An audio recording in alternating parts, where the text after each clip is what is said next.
नमस्कार मंडळी, मी आनंदी अभिजित या यूट्यूब चॅनलवरती तुम्हा सर्वांचं पुन्हा खूप खूप स्वागत।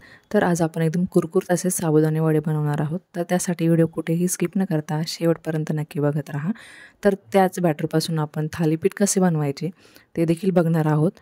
तर अशा छान छान रेसिपीसाठी आपल्या चॅनलला नक्की सबस्क्राईब करा। तर इथे मी तुम्हाला रेसिपी सांगते। साबुदाणा वड्यासाठी सुरुवातीला आपण चटणी बनवून घेऊया। त्यासाठी अर्धी वाटी मी भाजलेले शेंगदाणे घेतले, 7 ते 8 हिरव्या मिरच्या आणि मीठ टाकून अशी दाटसर चटणी बनवून घ्यायची। तुम्हाला हवी असेल तितकी पातळ तुम्ही करू शकता, पण शक्यतो दाटसर चटणी असेल तर अतिउत्तम। तर त्या चटणीला आपण तडका देऊन घेऊया।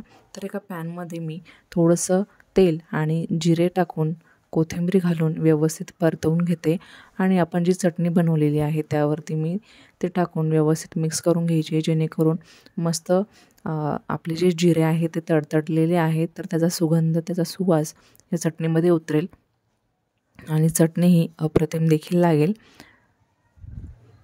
तर साबुदाणा वड्यासाठी इथे मी 3 बटाटे उकडून घेतलेत। बटाटे हे व्यवस्थित उकडलेले असावे, मऊसूत असावे, जेणेकरून साबुदाणा वडा जो आहे तो परफेक्ट शेप घेतो आणि त्याची चव देखील मस्त लागते।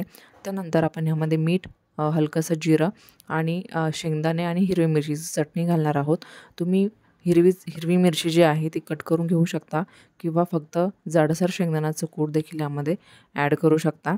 त्यानंतर मूठभर कोथिंबीर यामध्ये बारीक चिरून घालायची आहे, व्यवस्थित त्याला मस्त चव देखील येते। त्यानंतर 3 बटाटे घेतले, त्यासाठी इथे मी 4 कप भिजलेला साबुदाणा घेतलेला आहे। साबुदाणा हा व्यवस्थित मऊसूत देखील हवा। त्यानंतर असे त्याचे वडे करून घेतले, तुम्ही हव्या तशा आकाराचे करून घेऊ शकता। त्यानंतर एक कढाईमध्ये तेल हे व्यवस्थित तापून घ्यायचे आणि वडे सोडून दोन्ही साईडने वडे हे मस्त कुरकुरीत तळून घ्यायचे। तुम्ही बघू शकता एकदम सुरेख कलर आला आहे आणि वडे देखील एकदम कुरकुरीत बनलेत। तर अशा पद्धतीने इथे वडे आणि चटणी आपण बनवून घेतलेली आहे। तर येणाऱ्या श्रावणात नक्कीच किंवा ह्या श्रावणामध्ये तुम्ही अशा पद्धतीने वडे देखील बनवू शकता।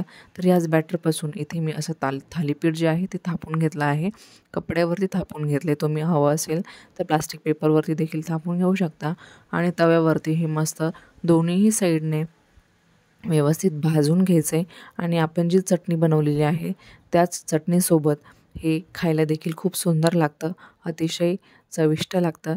तर अशा पद्धतीने एकाच बॅटरपासून आपण साबुदाणा वडा आणि साबुदाणा थालीपीठ देखील बनवलेला आहे।